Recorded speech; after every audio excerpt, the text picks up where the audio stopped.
So it is 4 o'clock.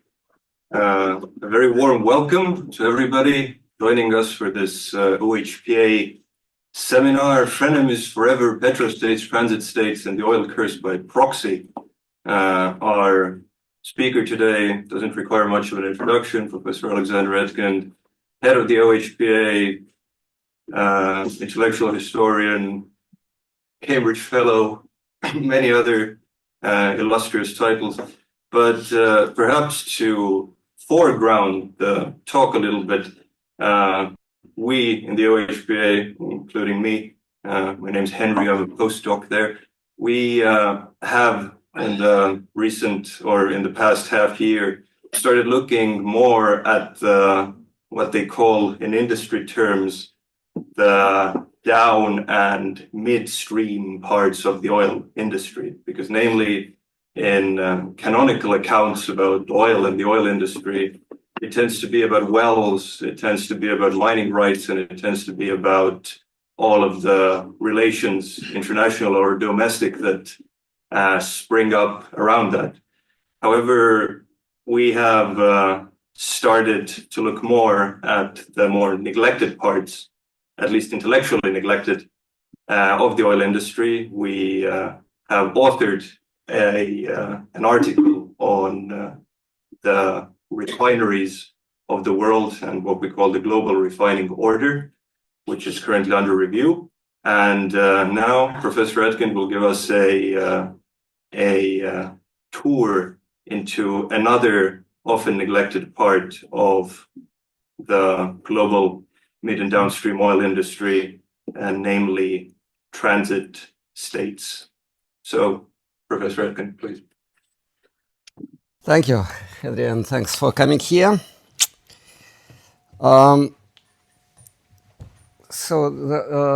This is a kind of experimental talk. You will see its novelty, I think.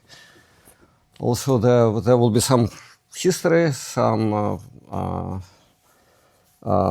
political science, some case studies.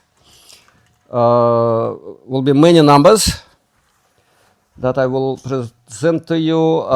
Some of these numbers have been derived with the help of ChatGPT. Most of them I kind of verified. Some of them are, still kind of under question. But I believe it's kind of they are generally true. All right, I will start by saying basically Henry already started that, saying that in the emerging field of critical studies of oil, carbon societies, and decarbonization, which I also call the critical theory of oil. And here is the list of best books to my taste in the area. In this and many other books and articles, there is much more attention to the extraction of oil than to the other parts of the commodity cycle. The other segments of the hydrocarbon chain, transit and refining, remain understudied comparing to extraction. Focusing on the political economy of oil flows, this talk develops the concept of the transit state as a geopolitical actor. This is a definition that derives rents not from the ownership of resources, but from the geographic position within energy flows.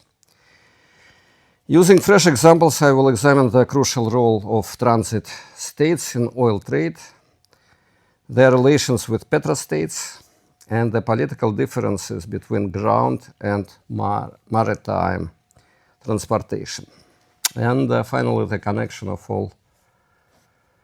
all that to petro-aggression. Traders always knew that the most precious commodities have no value until they are delivered to the customer. Think about the Silk Road or the triangular Atlantic trade. A piece of metal, a sack of wool, or a group of slaves gained in price by several orders of magnitude once transported alive, and safe across seas and continents.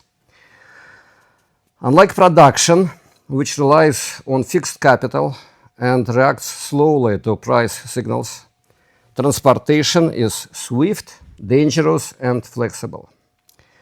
Long distances, travel hazards, and volatile prices ensure a correlation between high risks and high returns, the very essence of capitalism. In many respects, traffic is the central driver of the capitalist system. The British Empire, with its powerful fleets and weak production base in the metropole, is the great example of the mercantile power of the transit commercial state. The Ottoman Empire offers another such example. Long before pipelines, it derived its power and taxes from controlling maritime choke points, the straits, through a dense web of custom houses. In scholarship, it was Adam Smith's discovery that the main beneficiaries of world commerce are those who move goods rather than those who make them. Specifically, Smith coined the concept of merchant carriers.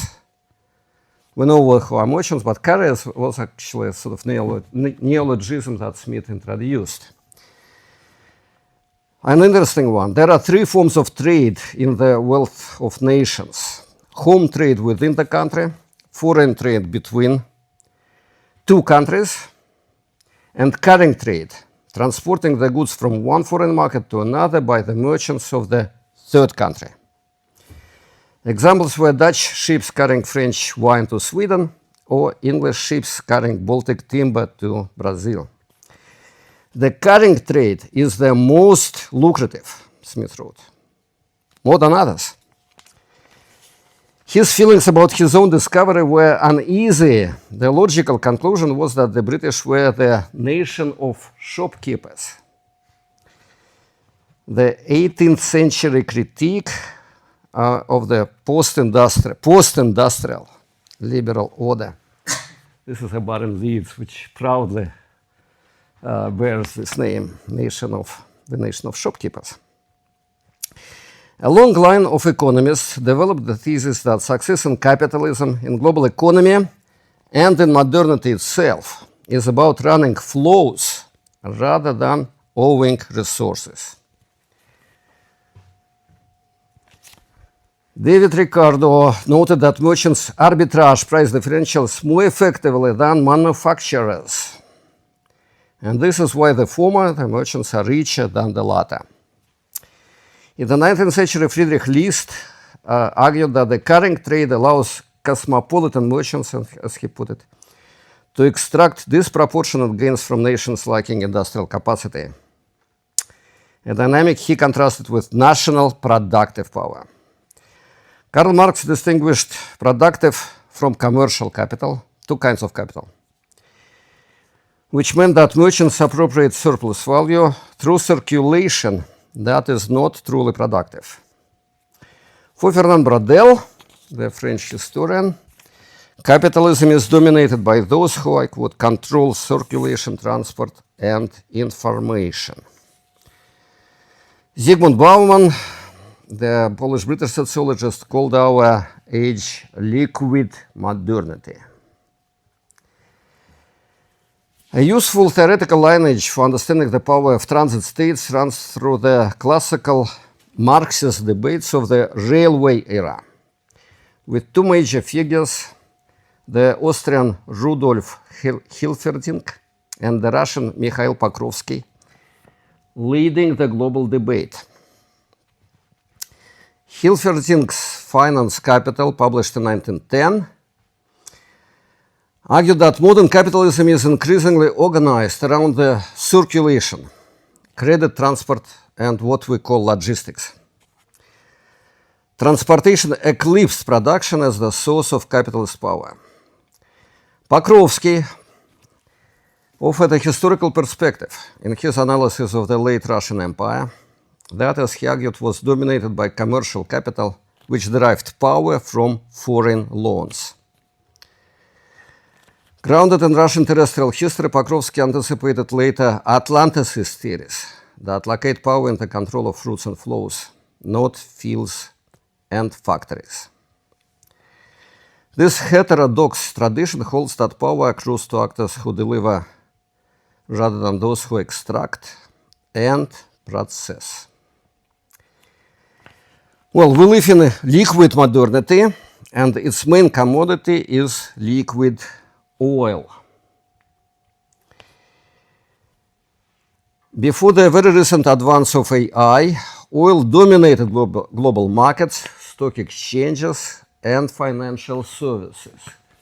This is Forbes 2023.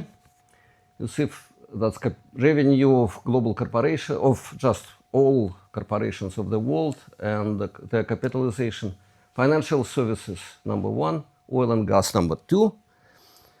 To whom these financial services are delivered? Still to oil and gas, so basically. You could guess the outcome. Oil is still, this is the age of AI, okay, but oil is still the world's biggest commodity by volume. And it has been driven around the globe much farther than any other commodity. Here is the kind of global circulation of oil, more or less fresh, not truly fresh, however. Image. From Suez to St. Petersburg to Singapore, circulation of oil creates enormous capitals and shape geopolitical outcomes. This image of capitalism on the move, this one, and also this one, is consonant with the Smith-Brodel lineage that places power in the control of flows rather than sources. However, speaking about oil, about trade, and now about war, we don't really need to make a choice between flows and sources. We rather aim at understanding their interactions. Petrostates and refineries are structurally different from oil transit, but useless without it. Together with inescapable emissions, this is the new quadrangle that structures our global hydrocarbon trade, or seeing it a bit more realistically, the global carbon disorder. The global carbon disorder is kind of a new concept that I'm going to promote. Now, there are only 2 ways of moving oil.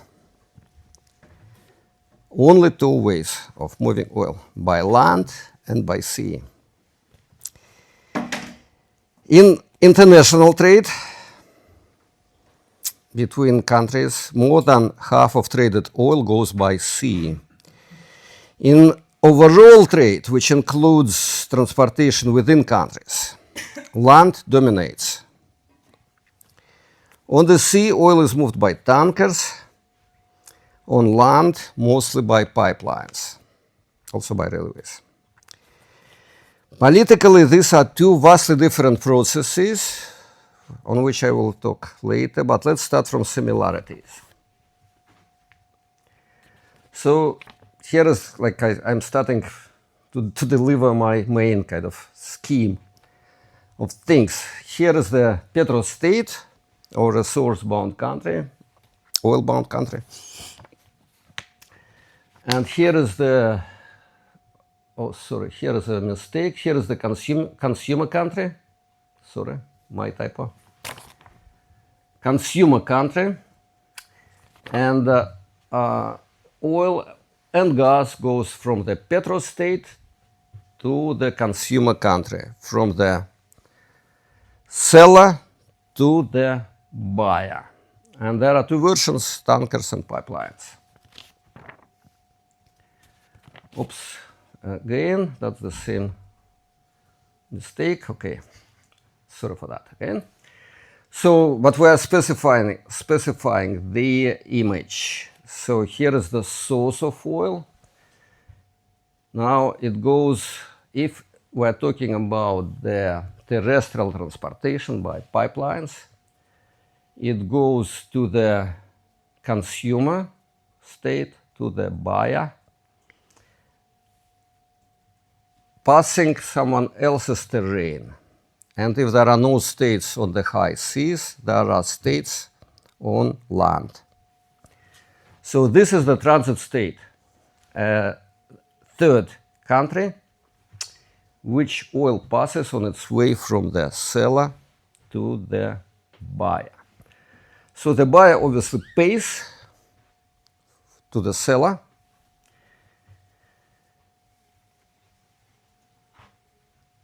But the services of the transit state also should be paid for. Who is paying for that? Usually, that's the petrostate. Gives a fraction of its income to the transit state for delivering oil and gas. Now, all the system, since it is largely, since it produces huge wealth, is highly vulnerable to the jealousy of the force. Therefore, security concerns are as important as financial transactions. Here we have finally the consumer state, so petrostate, still doing the same thing through the transit state, selling oil and gas to the consumer state, who is paying by the products of labor rather than by natural resources. So the money goes the same way, and this consumer state provides security to the petrostate. Think about Saudi Arabia and the United States, or many, many, many other examples. And also whether it is the same would go for the high seas, but if it is a transit state, someone should be also taking care of its security. This is the basic scheme that I am operating with. Now we come to the differences between the maritime and terrestrial trade. So there are no states on the high seas, no capitals, no borders. It's all liquid there. Maritime transportation is governed by the permissive law of the sea, which is very different from our law. Carl Schmitt, the German theorist and lawyer, drew a contrast between the norms of the land and the norms of the sea, and it helps to illuminate these structural differences. Since there is no state on the sea, the maritime powers, usually the navy of major consumer states, provide security there, protecting tankers from pirates or rivals. This is the oil for security regime that Jeff Colgan, major American political scientist and expert on petroaggression, oil for security regime that Jeff Colgan depicted as standard for partial hegemony of the US-led neoliberal order. In contrast, ground transit crosses sovereign territories and is tightly regulated by their governments. This ground-based power, Schmitt's norms of the land, as opposed to norms of the sea, rests on land grabs, territorial enclosures, and protected borders. Petrostates create the oil wealth. Ground transit allows this wealth to trickle down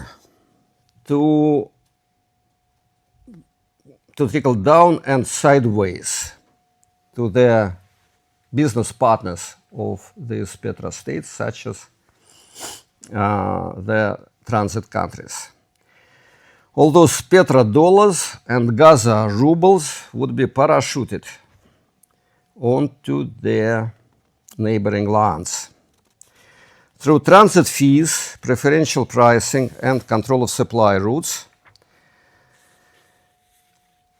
the transit states accumulate unearned rents that support their political regimes, boost inequality, and suppress their own development. In this way, transit states feature an oil curse by proxy. They share the political pathology that is common for the petrostates. Transit states also develop unhealthy concentration of capital, institutional distortions, and vulnerabilities that are similar to their petrostate partners. The curse of the transit state is an independent variable. It could be better or worse than the curse of the petrostate. The factors are labor intensity of transit, because the transit could be even less labor intensive than the carbon extraction. Another factor is floating or fixed prices of transit, about which later, and the mobility and cross-pollination of the business elites between their partnering petrostate and transit state. Now, my transit state model of theory rests on a crucial asymmetry between maritime, freight, and pipeline transport. At sea, freight rates are tied to oil and swing widely, along with the oil prices, but even kind of amplifying their swings. Tanker markets operate through spot contracts or short-term contracts. The same barrel can yield radically different transport margins within months.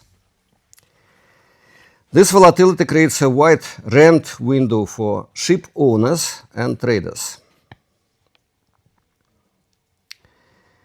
In the maritime regime, circulation capital is mobile, speculative, and opportunistic. On land, it's all different, even opposite. Pipeline contracts are long-term, based on fixed prices, and tightly regulated. Entry and exit fees are extraordinarily high. These pipeline systems are some of the biggest and the most expensive machines people ever created. And the pipelines recover what the industry called sunk costs. They recover this over decades. Even in liberalized Europe, the work of pipelines complies with stable tariffs and multi-year bookings. So this contrast is decisive. While sea-based transit, whether it is oil tankers or LNG, ties the carriers to the volatility of global energy prices, ground-based transit on pipelines or railways embeds countries in relatively fixed rents. Ukraine or Belarus cannot instantly reprice transit when gas prices tripled. They could not change the price list according to the global prices. Greece or Turkey, by contrast, could see freight and port revenues surge with every shipping crisis. Moreover, the long-term contracts that pipeline corporations sign, so some of them are as long as 25-year long. Typical contract is 15 years long. So these contracts tend to fix the price of gas and oil, but mostly gas, at some point, and then the price goes up, up or down, usually up, while the actual price, global price goes up. The contract price remains fixed, which creates huge market distortions and also opportunities. This explains the subsidy generating power of the pipelines. Subsidy generating power. I will explain what it means. Which the maritime vessels do not have. Since the pipeline contracts are fixed, the difference with the floating global price create an effective subsidy that could be monetized through refining, retail, and especially exports. However, maritime carriers also have the advantage. They can play the market, they can speculate, they can use an opportunity, and different transit regimes derive their power and also their vulnerability from their comparative advantages. Now, pipeline, oil and gas produce a distinctive political economy because its rigidity operates on two levels at once. Both the freight prices are fixed by the contract and the commodity price, the price of the oil and gas is also fixed through long-term supply contract. This double fixation creates what might be called a regime of fixed capitalism, which is uncannily similar to Soviet socialism. The cost of moving carbon could be pre-planned, like 25 years in advance, and anyways insulated from global cycles or arbitrage.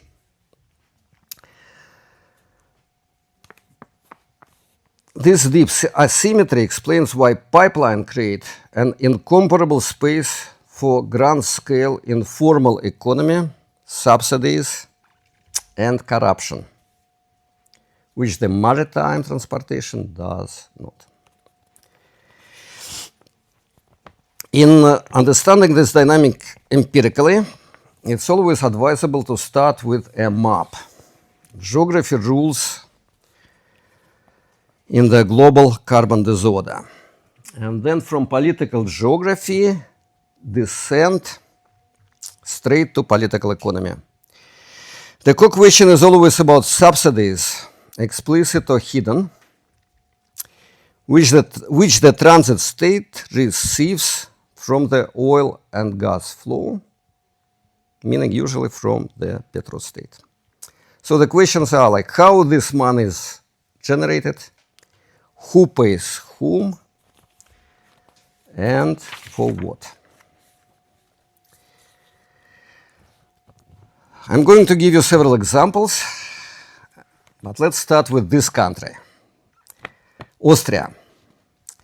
Historically, Austria is a paradigmatic, like exemplary transit state, whose geopolitical importance far exceeds its resource endowment. The country's infrastructure, alpine passes, the Danube waterway, railway corridors, and now pipelines, makes Austria a custodian of European mobility. Nowadays, the Baumgarten hub, gas hub, links Russian, Caspian, and global LNG supplies to markets across Italy, Germany, Slovakia, and the Balkans. As a result, Austria has a veto power within European Union energy governance. Its neutrality is rooted less in ideology than in geography. I would say it is centrality rather than neutrality. I'm operating with the publicly available numbers. Austria earns transit revenues through regulated pipeline tariffs, making approximately 1 billion per year, or 0.2% of Austria's GDP. Compared to this, that's not that's a lot of money, 1 billion, but of course that's not too much. For a country, for mid-sized country. However, the gross value of gas physically transiting Austria is huge. At its peak in 2022, that's many dozens of billions. At its peak, it reached about 12% of GDP. But it's not the Austrian gas, it's just a gas that crosses the pipelines across Austria. So I think it's 60 billions altogether a year, 60 billion euros. Transit states' geopolitical importance far exceeds their direct rents. But on the top of this modest transit fee that Gazprom pays to Austria for this huge wealth that crosses the country, and also some actual services to the pipelines and pumps, etc. There is a hidden subsidy. About 20% of the Russian gas passing through Baumgarten was, before 22, was consumed domestically in Austria. And this gas was heavily subsidized by Gazprom through fixed price long-term contracts. In the crisis year 2022, this price discount on Russian gas was more than 5 billion euro, or 1 to 1.5% of the Austrian GDP. That's already substantial. For instance, so Austria want much more from these long-term inflows of Russian gas translated into cheap domestic energy than it earned from the direct transit fees. For instance, Austria's own subsidy to renewable energy every year totals only a few hundred million euros per year. So the subsidy that Gazprom kind of gives to Austria through this mechanism of fixed contracts, etc., is like more than 10 times higher than the subsidy that Austria gives to its own renewable energy. Supporting the household consumption and lifting real estate, these foreign subsidies, Russian subsidies, were marginally favorable for Austria. Ukraine presents a very different story. Similarly to Austria, Ukraine before the war consumed less than 20% of the Russian gas that physically transited its territory. The remaining gas, 80% or more, was going through Ukraine to European markets. So it was all structured as a transit state rather than a consumer state. The pipeline systems served Europe first and Austria or Ukraine second. In 2019, Gazprom paid about 2.6 billion for gas transit across Ukrainian territory, equivalent to roughly 1.8% of Ukraine's GDP. Over the same year, the Ukrainian state subsidy to fossil fuels aimed at reducing the price of petrol or diesel for the consumer totaled, basically was pretty much equal.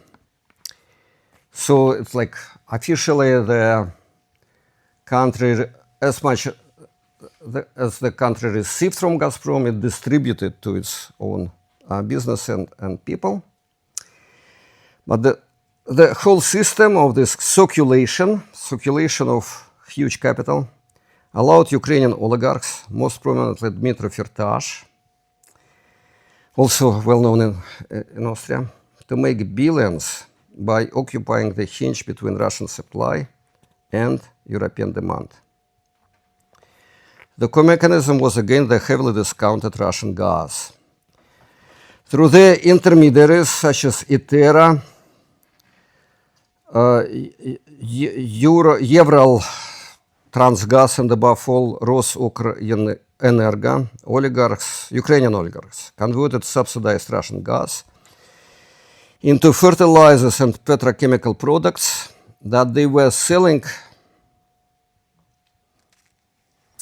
on the global market using global prices, or even within the country they were selling these refined products by the world prices. As a result, oligarchs privately captured the rent similar to what the Ukrainian government received publicly.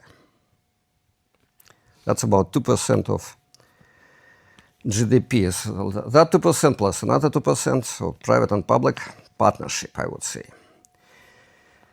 This configuration produced a transit state that underpinned Russian geopolitical leverage and Ukrainian oligarchic enrichment.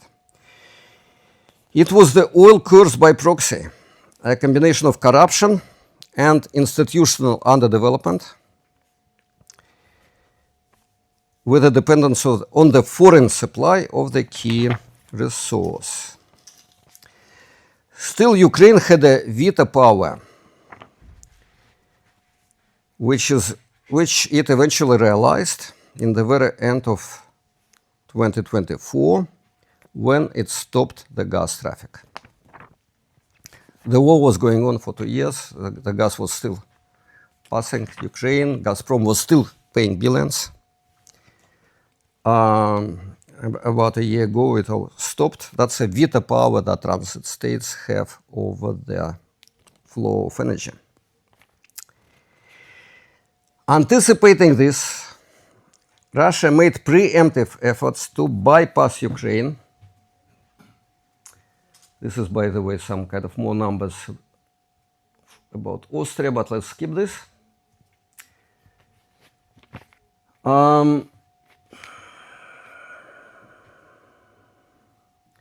This, of course, is good to know. This is the pipelines built by Russia, some of them going through Ukraine. The old Soviet built went through Ukraine, but the post-Soviet pipelines were bypassing Ukraine from the north or from the south, all delivering essentially still the same gas from West Siberia to European customers. Across 2 decades, 2 post-Soviet decades, Moscow spent roughly $250 billion building new pipelines and ports and terminals such as Nord Stream, Turk Stream, Blue Stream, BPS, Ust-Luga, Primorsk, etc. Also massive domestic feeder systems, solely to avoid the leverage that Ukraine exercised over Soviet-era transit routes. How much is this number? $250 billion.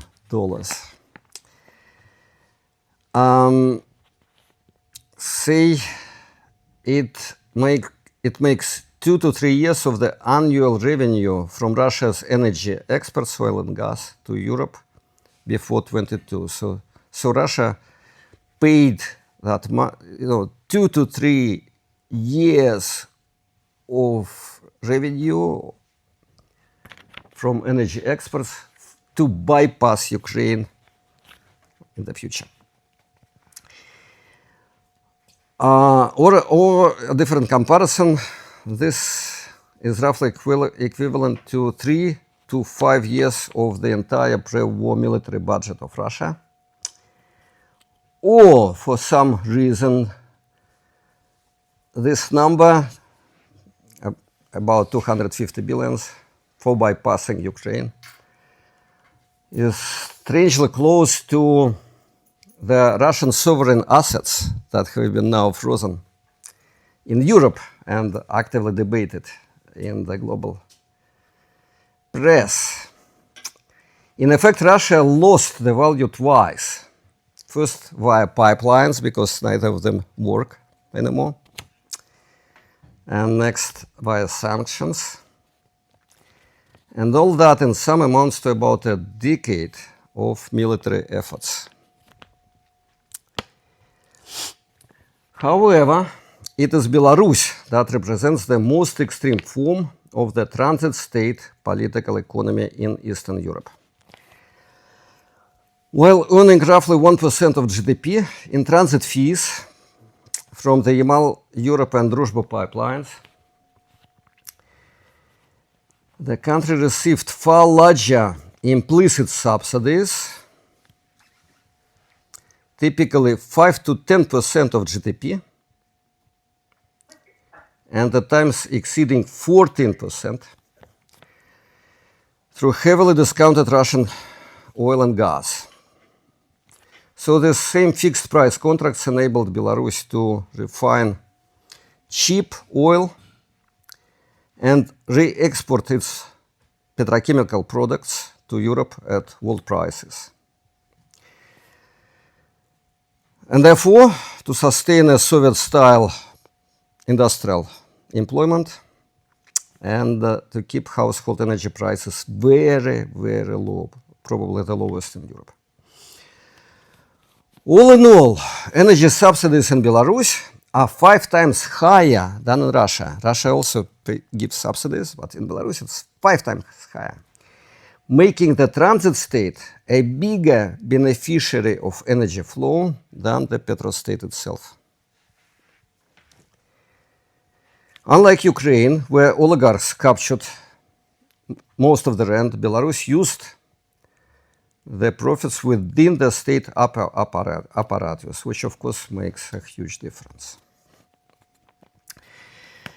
As we see, Russia as the petrostate affirms its sovereignty through turning the transit state either into its protectorate, like Belarus, or, failing that, invading this transit state, as it happened to Ukraine.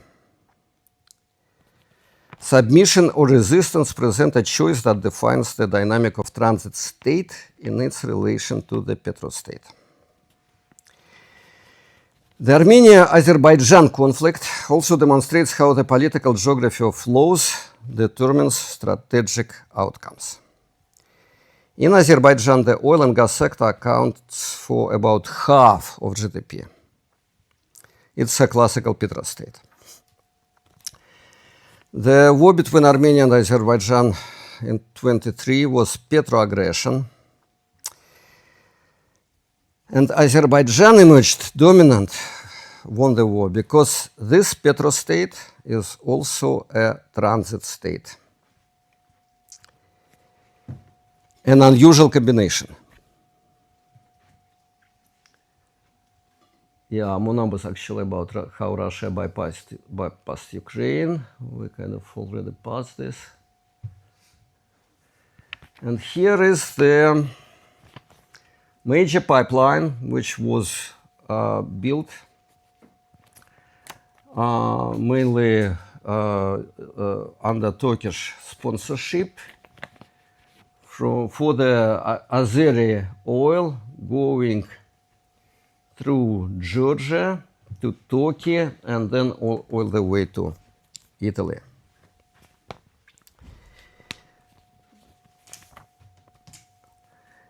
The Azeri part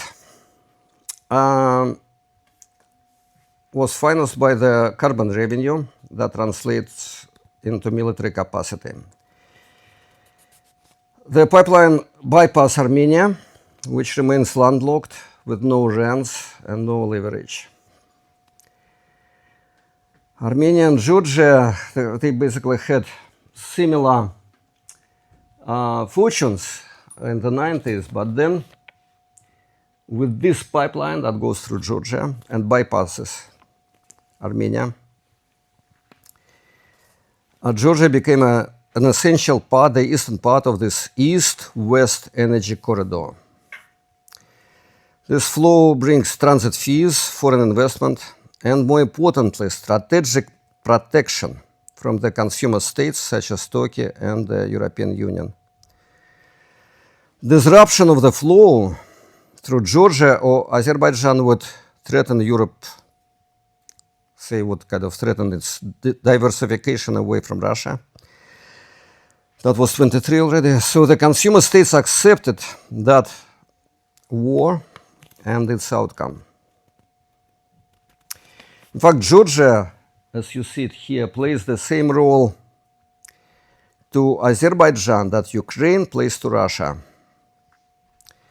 Where flows run, protection follows, unless it turns into petro aggression. We're now shifting back to the high seas, and the case in point is Greece. Yeah, that's kind of, we're zooming in on Georgia and Azerbaijan, but let's go to Greece. Opa.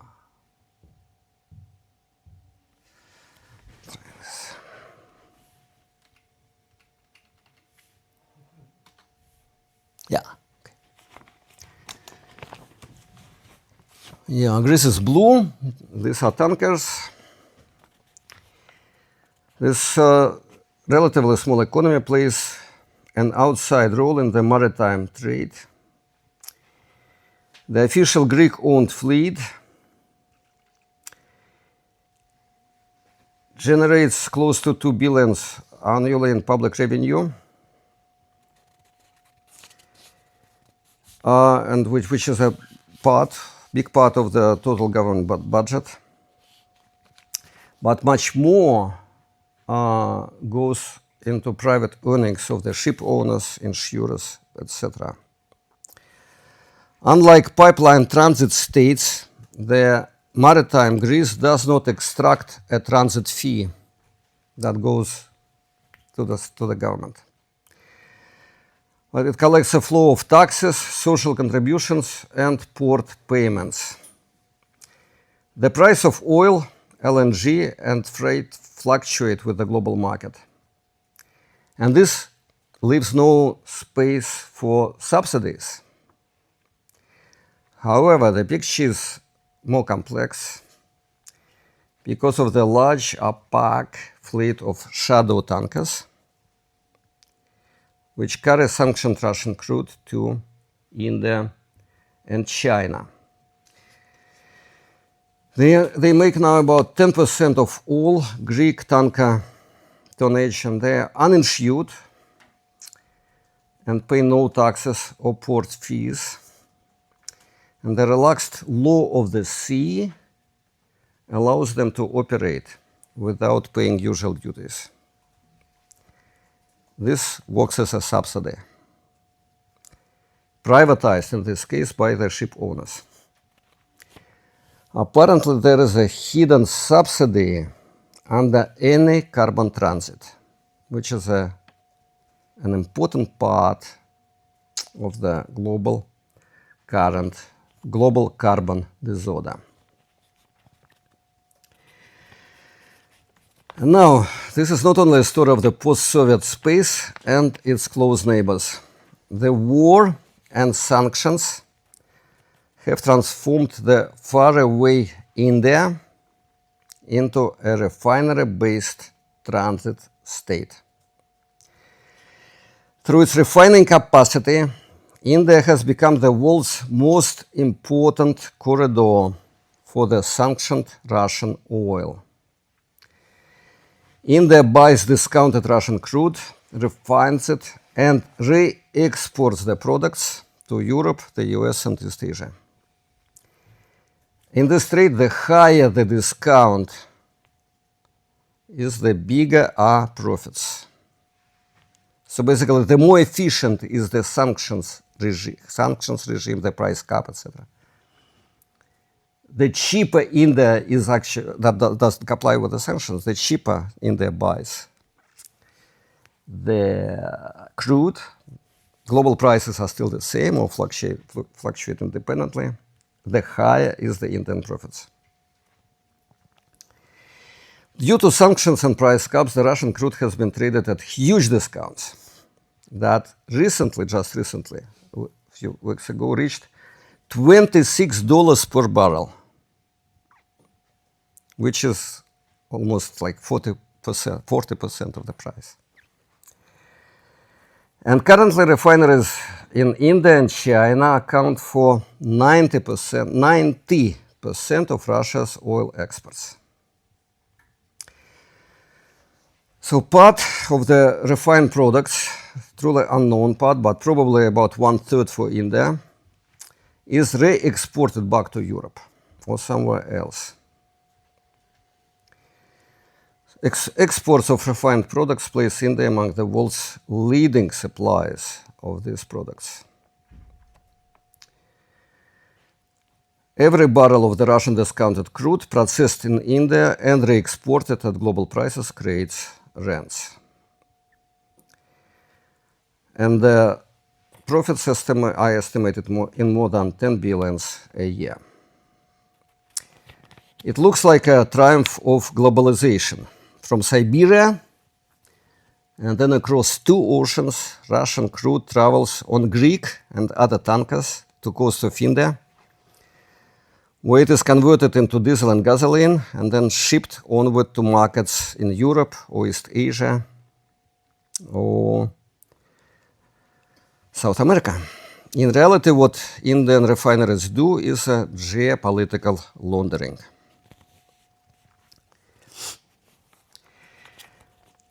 Any speculation about the petrostate mentions Norway as a positive example.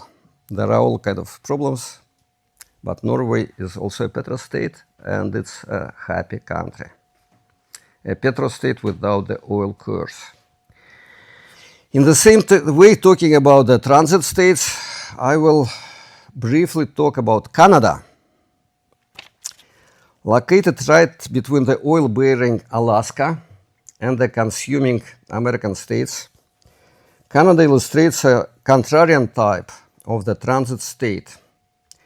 It does host major cross-border gas pipelines, but it does not seek or doesn't receive rents. Canadian transit operates through the official tariffs, they called common carrier tariffs, administered by the national regulator. And though at its peak in the 2000s, Canada was transiting volumes that were comparable to the transit through Ukraine or Belarus, Canada collects no sovereign transit fees.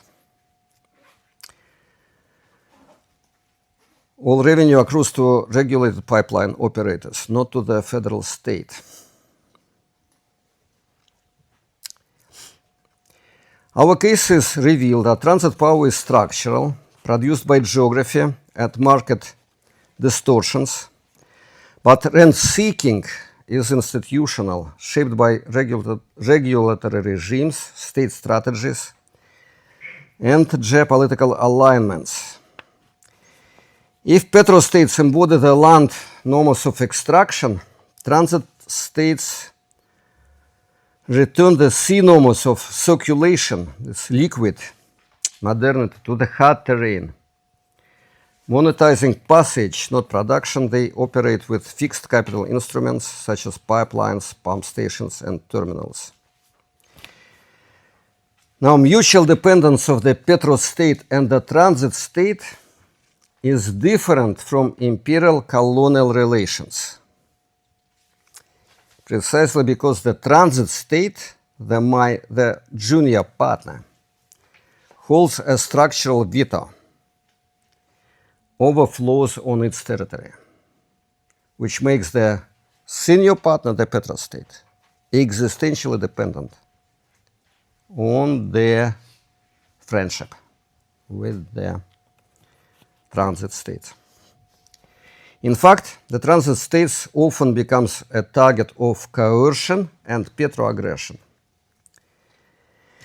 I argue that several conflicts that have been interpreted as struggles over resources, over oil fields, are better understood as contests for transit control, not for the sources of oil, but for its flow. Drawing on historical and contemporary examples, including Ukraine, Belarus, Armenia, Austria, Greece, and India, and even Canada, this talk has shown how carbon transit shapes institutions, directs foreign policy, and leads to conflicts. Recognizing the transit state as a distinct analytical category, along with the petrostate, expands the scope of political economy, energy studies, and political geography, revealing an essential feature of the global carbon disorder. Thank you very much.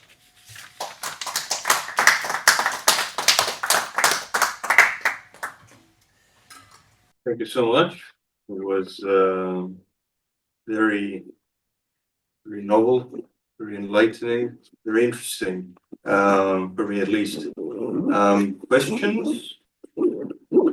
Or I can start off with a question, actually, maybe to inspire others. When it came to your example of Canada as a positive transit state, before you brought it up, it's interesting because out of all the pipeline transit states that you mentioned, all of them are former Soviet. So whether you talk about Georgia, or you talk about Belarus, Ukraine, Kazakhstan could be considered a transit state. So I'm wondering how much of the inherent problems of a pipeline transit state. My first question would be that how much of the problems might come down to the fact that these are effectively, all parts of a former country, and legacy. Yes, exactly. And my second question is about Turkey, which is actually, when you think about the map of Europe, Asia Minor is the only way of getting into Western Europe if you're not, going across the Eurasian plain. So I was wondering how Turkey features in your analysis, or does it feature? Turkey would feature, along with Greece, as a maritime power, but Turkey is also a kind of transit state. And we saw that major pipeline that goes all across Turkey, using the Azeri oil and prospectively oil from the other side of the Caspian Sea, from Kazakhstan, etc., and delivering it all the way to Italy, or maybe whatever later to France, etc. So Turkey should feature here. I think that if we look at the numbers, which I haven't done, but my hypothesis is that Turkey consumes itself more than it delivers, which probably should. There should be some kind of formal definition of the transit state, how much of this transit stays domestically for domestic consumption, and how much is passed to the next consumer. And I think Turkey would sort of fail this test just because it consumes so much domestically. Now, about the Soviet legacy, of course, that's very interesting, and indeed, all this pipeline kind of quasi-socialism needs to be investigated, and it has been investigated to some extent. Say the book that opened the eyes on these pipelines gas pipelines going through Europe. That was the first book by Per Hogselius, the Swedish scholar. It was called Red Gas. So that's this association. Like, is it specifically Soviet? Like all this planning, like long-term contracts, planned deliveries, fines like this idea that either you take it or you pay the fine. But there is no flexibility, no market, no whatever, no swings, no arbitrage. On the other hand, I think that many, of course, North America is another kind of big space for mostly for gas pipelines, not so much for oil pipelines, because before LNG emerged, there was no way to transport gas by sea, say by tankers. So oil was kind of, oil is liquid, ocean is liquid. That was, they went along very well. But with gas, that was different. So pipelines were designed specifically for gas, where I mean, long history, but basically that predominantly used for gas.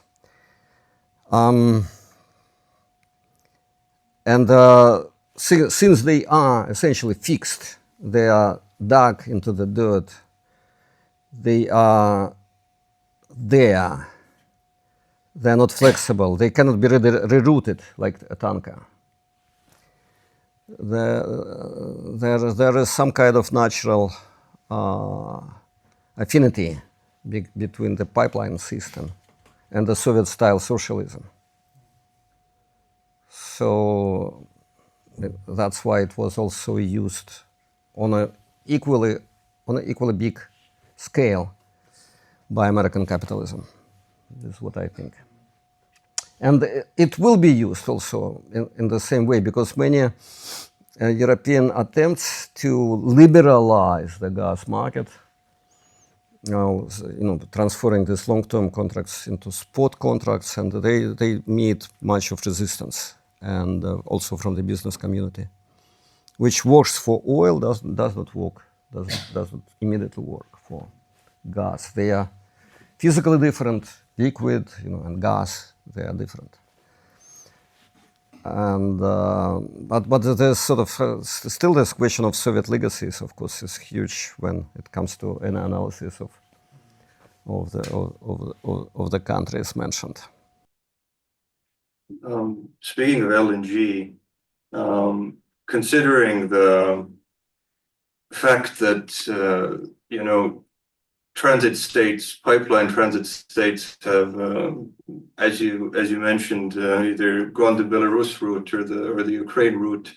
In a sense, it's not seen as something desirable anymore. Maybe could we see a future where the only countries that are bona fide pipeline transit states have red and white on their flag, Canada and Turkey.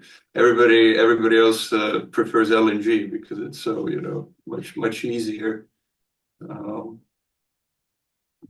Well, it's much easier. It's still much more expensive. It takes also, all these deliveries, all this transit takes energy. Usually about 10% of energy is also pump stations, like this gas should be pumped, basically pressed into the pipe.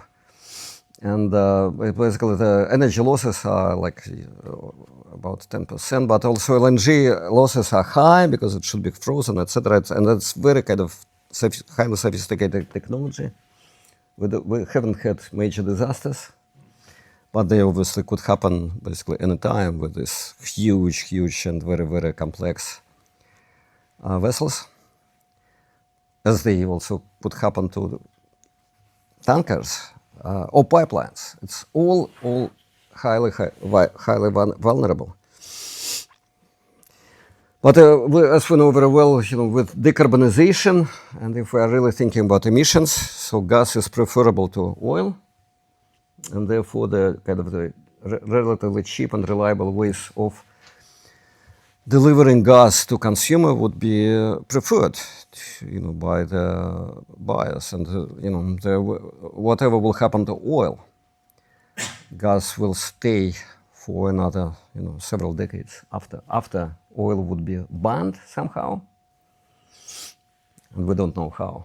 it will happen, but we all expect this to happen. But gas will kind of be, would follow like several decades later. So these pipelines probably would still work. But what else could be done with them? These huge constructions going across the continents or under the seas, like Nord Stream. My fantasy that I kind of once published that it could be used, say Nord Stream, could be used for Amazon deliveries back to Russia, like some kind of pneumatic whale going through these pipes. But we don't see it happening. Sina had a question. Oh, yeah. Thank you for the presentation. Nice one.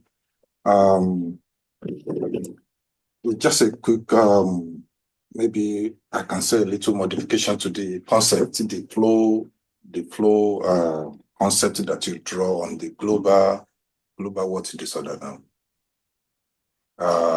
Global disorder. But yes, I really appreciate the flow chart in terms of the concept, how the oil move from petrostate to the final consumers, the country that consume most of the oil. But I still, maybe you look at it in another dimension, because that template itself is looking at the final product of the oil moving from the petrostate to the consumer.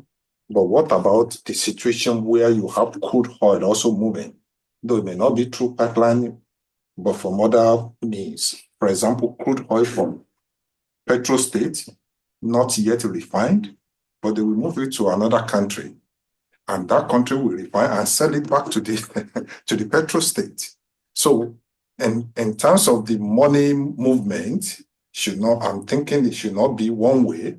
It should be two arrows moving that way if we want to include the crude oil. And we know that type of scenario in many African countries and some other part of the world, even in Brazil too, where the colonial countries will come and get this in raw and take it to their country and still sell it back to the petrostate. So I think you can also fine-tune that into the concept framework that is played there. I don't know. Maybe. Yeah, that's a very interesting idea to integrate somehow our research on refineries and research on these transit states, because that did happen with Nigeria and many other African countries. That's a very clear kind of clear analogy to relations between an empire and a colony. So like this colony provides raw materials, such as this time oil, but in the previous centuries that was, say, raw cotton. And then this raw material goes to the metropolitan processing centers, and they process this cotton into clothing, or oil into usable products such petrol, etc. And then this clothing or petrol goes back to the colony, because they need clothing, they need petrol. And this, but say there is a huge refinery recently built in Nigeria. So there is this kind of decolonization on this, but on this level, I think is actually going on, while there are this kind of new situations, maybe a temporary, in which, say, the Russian oil goes all the way to India, being refined there, and essentially geographically returns back to Europe as refined products. It all, of course, makes no economic sense, but politically and sort of it's viable. It produces huge profits in the given conditions. The conditions change. This is how it works. And of course, our models, they just they are ideal types. This is how we understand things. Like language models understand things in a different way. We understand things by these visual images. This is my approach to it. The lady in the last row. Hi, my name is Bilge Frat. I have a couple questions. To start off, when you laid out your framework, it was very similar to how Wallerstein and all have kind of conceptualized world systems theory and where the first world, quote unquote, industrial countries would provide, the system, and first world, third world, and second world kind of thing, only applied perhaps to hydrocarbons. And so I read it in that regard. So seeing it from this perspective, I have two related questions, one of which is actually I need some clarification as to how the transit states would have a veto power. And you've given the example of Austria being maybe subsidized by Russia. I'm not sure how that applied, because it's not the same type of subsidy that the Soviets had provided to Eastern European countries back in the day, in the Comecon days, right? That's not what you're meaning. Is it more of a symbolic subsidy or political subsidy? No, it's more or less the same subsidy. It's more or less the same kind of subsidy. It's Is it by price differential? So Austria buys it cheaper than, say, Germany does? Those subsidies, they were just much bigger in scale, but the mechanism of the subsidy is exactly the same. Okay. So then what is the so one question is the veto power of the transit state, and I'm wondering if it differs from transit to transit state, whether they're at the end of the line as Austria with the Baumgarten gas terminal, or they're actually along the way of a long chain of transit states, whether that power grows or decreases by way of the geographical location in the supply chain. The second question is, in light of the last week's EU's decision to phase out of Russian hydrocarbons, gas specifically, as the long-term contract signed end of 2027, when you take one petrostate out of the equation, how do you see things might change? Are the curse of the transit state, will it continue? Are they going to eternally look for other sources of this revenue to feed themselves off of it? How do you anticipate the future of all this coming? Yeah, thank you for these questions. So this veto power, that's an interesting, really interesting political object there, which was entirely kind of imaginary until Ukraine actually exercised it, and we see it. It actually works. It's a little bit like deterrence, this Cold War kind of deterrence, like this whatever, weapons like nuclear weapons. They would never be used, but they are necessary because they just, they could be used, and that deters this. And veto power, of course. So Austria is not the last link in this chain, because from Austria it goes to whatever, to Germany, and from Germany it goes, say, to France, etc., or to Rotterdam, and from Rotterdam it goes everywhere. So this veto power, so every link has veto power on the next links. Probably one could say that, quantifying it, one could say that this veto power kind of decreases, because all these links of this chain, they use gas and oil domestically. They kind of, so it is like a decreasing flow, because it burns on the way, and the big countries, of course, they use major part of it. They don't. The consumer country uses the system for having gas for itself. The transit state also uses it for itself, but the major part, it pumps through to the next one. Yeah, but so Austria, say, has this potential power, but other countries do not. Whatever. Switzerland doesn't have this particular power. Switzerland has other kinds of power. So it's interesting to think about it as a kind of political, potentiality that boosts geopolitical significance. Whatever. Yeah, now about the oil course. So what happens to Russia? So many countries, European countries, and some countries of the third world, they also stopped importing Russian gas and oil because of the war. Sanctions work to some extent, not perfectly. So what Russia did, it redirected all this flow to mainly to India and China. It's not 90% of the oil flow.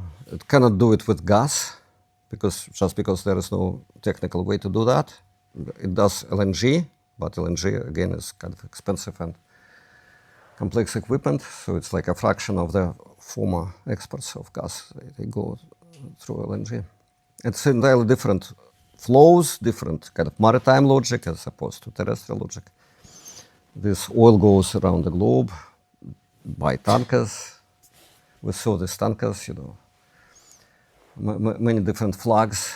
10% of them are entirely, unknown. Basically, they would be entirely illegal on land. You can drive a car, with no plates, but under this law of the sea, you can. That's interesting by itself.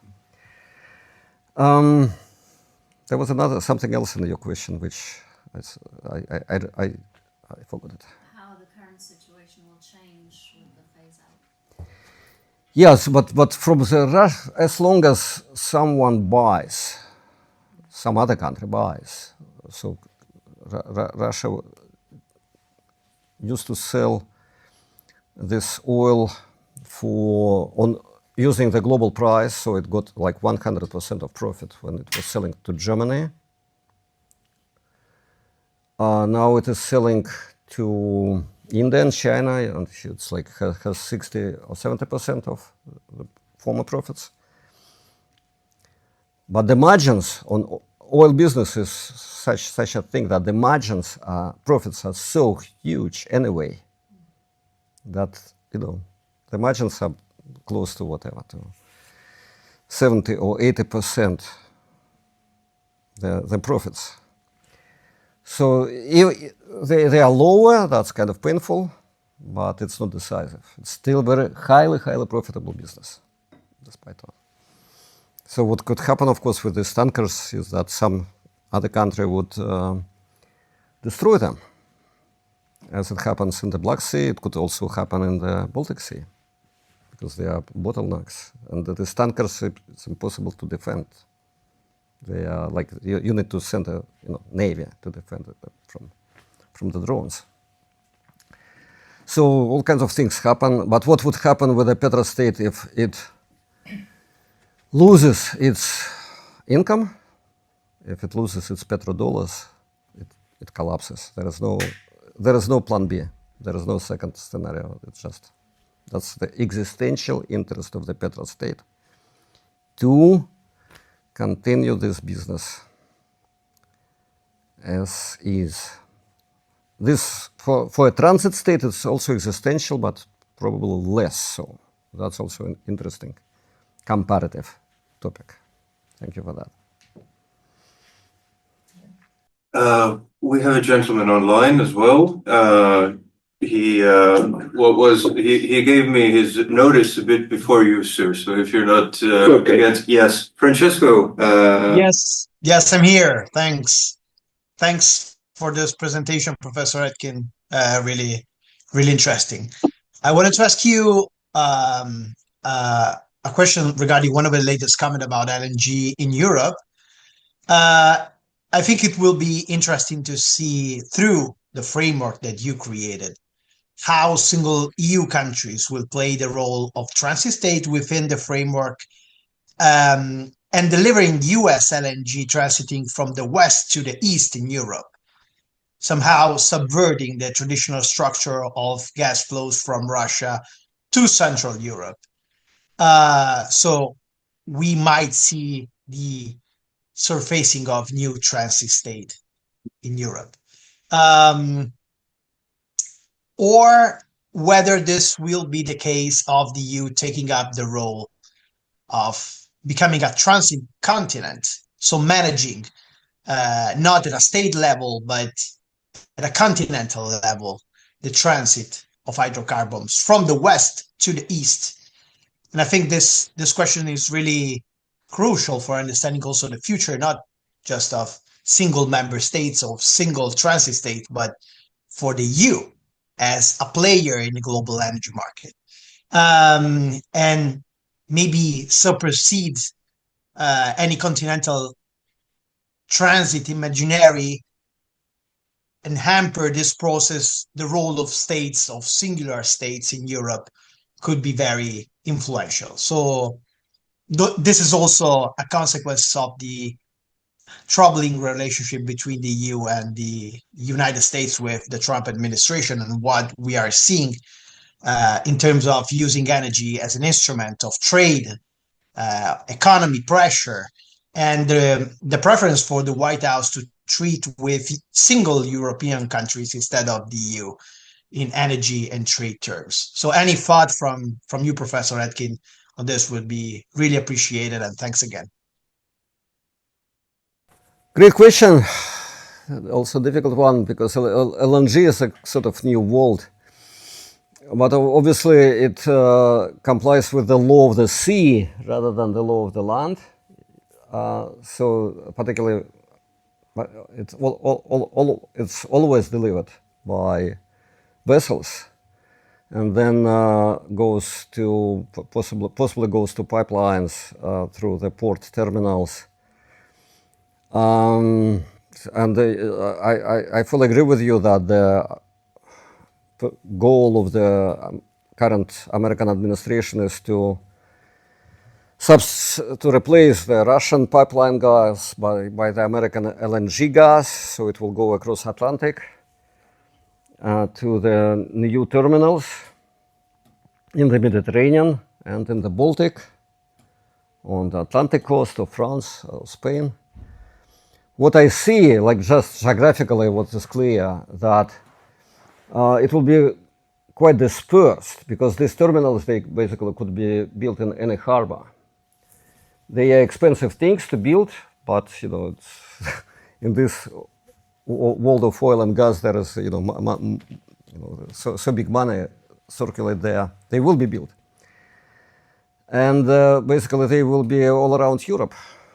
And that's, I think, this kind of almost quasi-monopolist role of particular pipeline that crosses Europe in a particular spot, and could be also stopped or blocked or destroyed, and that would blackmail the whole continent. That will not happen to LNG. You mentioned the ongoing building of pipelines, and if one thinks about that, they're being built in Siberia to connect Russia better to China, and also in Central Asia to connect Turkmenistan better to China. So interestingly enough, these, at least in Russia's case, it is a producer and also becoming one of the world's biggest transit states at once. So it's kind of a Janus-faced entity in that sense. It produces, but it's also, it's logistically the ground or the focus of most of the world's transit. Well, I think, like, in this formal definition, we don't count it as a transit state if it is the domestic oil and gas. Might be Kazakhstan. Yeah, it might be, like, if it comes from Kazakhstan, yeah, it goes through the Russian territory. Then this territory is a transit territory. That's a transit state, definitely. So there are pipelines, but they are by far not enough for servicing this traffic gas and oil, particularly oil traffic between Russia and China.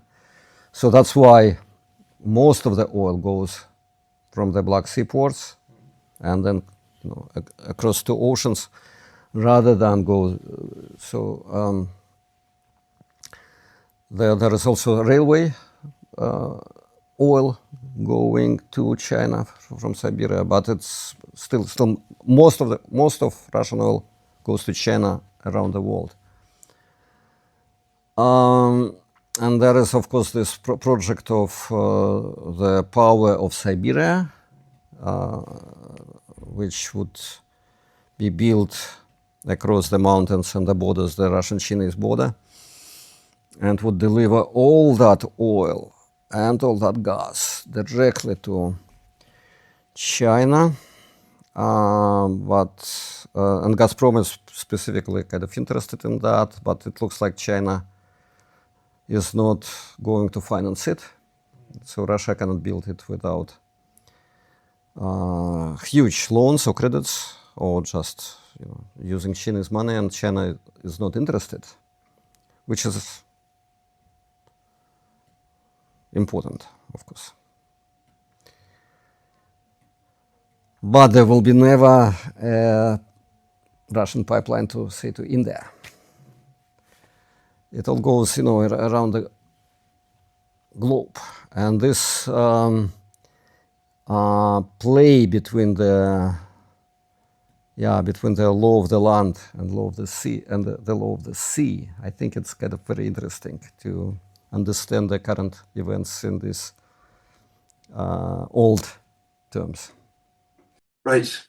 Yes, if I could have a question, because you're always comparing the law of the land and the law of the sea. And I think, especially when we're talking about decarbonization, it is much easier when you have land territories to say, you have a certain amount of carbon dollars flowing through your state to pay your taxes on a global scale, while on the sea there is no territorial claims. Especially when it comes to the huge ships and the CO2 emissions they produce, no one is accounting for them on a global scale. Do you believe that this is a problem that we will be facing as more moves towards ships? And what are possible counter movements, or do we need new laws of the sea in order to really account for all the petrol trading that will go on in the sea? Yeah, I'm sure we do need it. It's like a major thing, because the current legislation, there is kind of legislation that's very relaxed. It's about free trade on high seas, and it was introduced under American pressure, along with the Versailles Treaty, right after the World War I. It was a part of this League of Nations, so the sea were imagined as like this free zone for international trade. And seas and oceans, they do not belong to anybody, not even to America. Under Woodrow Wilson, there is a Monroe Doctrine, that's different. Anyway, that's very kind of old stuff. And it has not changed, and this is why it's so difficult to stop the tankers in the Baltic, even though they are so kind of dangerous in all possible ways, and so easy to stop technically. But it would go against the international law, and it would be like a declaration of war. Violating those international treaties would amount to declaration of war. That's the logic. That's why it's not been done. But changing this legislation in the current climate, quote unquote, also would be very difficult, because there is no such body of power that could change it again. I mean, but it's of course the current events show that it should be done, needs to be done. Very good question. Very good program, I would say. 1.5 hours exactly. So we're getting culture to German-speaking Europe. Ending and finishing perfectly. So thank you again, Professor Etkind. A round of applause, I think. Thank you.